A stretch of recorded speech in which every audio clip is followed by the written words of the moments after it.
Hello everybody, my name is Daniel Gonzalez. My partners are Mr. Eduardo Vargas and Mr. Phan. We are here to present our project for modeling of robots, in which we have two main parts. The first part consists on analyzing and animating a mechanism for a ladder crank, in which we were given an input of theta 2. We need to find the angle 3 and the position, velocity, and acceleration for link 1. The second part consists of synthesizing and animating a 4-bar mechanism. We were given 3 main pole positions, and we need to find a synthesizer mechanism which goes through 3 positions. In both parts of the project, we need to do a full analysis for a full 360 degrees, and we need to do a real-world analysis for it. The first project, which is the slider crank mechanism, my partner Eduardo Vargas will present it. Thank you, Daniel. Project 1 is divided into 3 parts. The first part involves finding the joint motions for all the mechanism. Part 2 involves finding the position trajectory for S1, which is a point in the coupler link. And part 3 involves finding the velocity and acceleration of this point on the coupler link. For part 1, we were given the link lengths R1, R2, R3, and R4.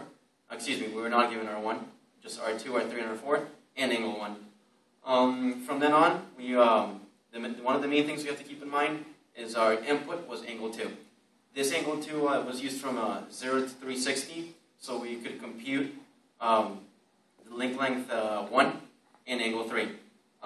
This equation here, right here, is the loop equation. This equation led us to 2 answers for each unknown. That is 2 R1s and 2 theta 3s. We used Excel as our method of analyzing this problem. The top, as you can see, is for part 1. As you can see, it runs from 0 to 360. I only included the first 5 degrees. And as you can see, there's, like I said before, there's R11 and R12. R11 represents the first closure. R12 represents the second closure. For part 2 and 3, you select the first closure, which is R11 and angle 31. For parts 2 and 3, they're modeled in the bottom chart. And as you can see, we used Excel once again from 0 to 360 and calculated the position, velocity, and acceleration. We modeled our mechanism in SolidWorks and came up with this application for our mechanism. It's a rake. And as you can see, I want to point out that the point S is on the coupler link, and it's at the top of this link. Now we'll pass it on to my partner, Phan, which will explain part 2 of this project. Thank you. Thank you, Eduardo. Our second project is, we are given 3 pole positions, A, 1, 2, and 3. And we're supposed to design a 4-bar mechanism so that the system goes through these 3 pole positions. This is the outline of what we are going to do on the project 2. First thing we are going to do is we find the pole positions. The second part is we do the position analysis to check if the system goes through 3 pole positions. And the third part is we find a real-world application applied to that. So on the screen is one of the equation allows you to find the pole positions for 3 points.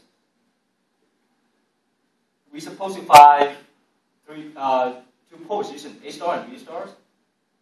Here on the screen, I just suggest just A stars, and the B star is just the same.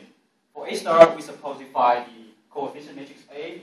Also, we find inverse matrix A, matrix B, so we can multiply inverse matrix A and matrix B to find the resultant matrix, which is the coordinates of the point A stars. Once we have A star and B stars, we can calculate R1, R2, R3, and R4. R1 according to the distance between A star and B star. R2 is distance between A star and A.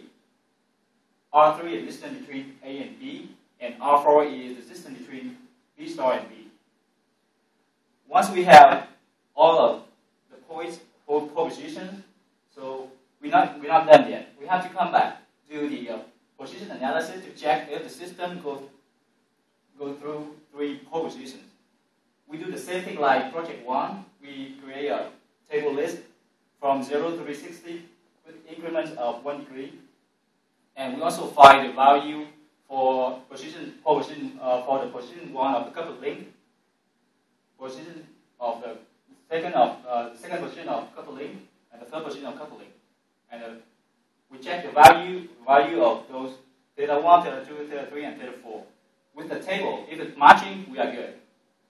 And one of there are many applications of the 4-bar mechanism, and one of them is we think about the security gate.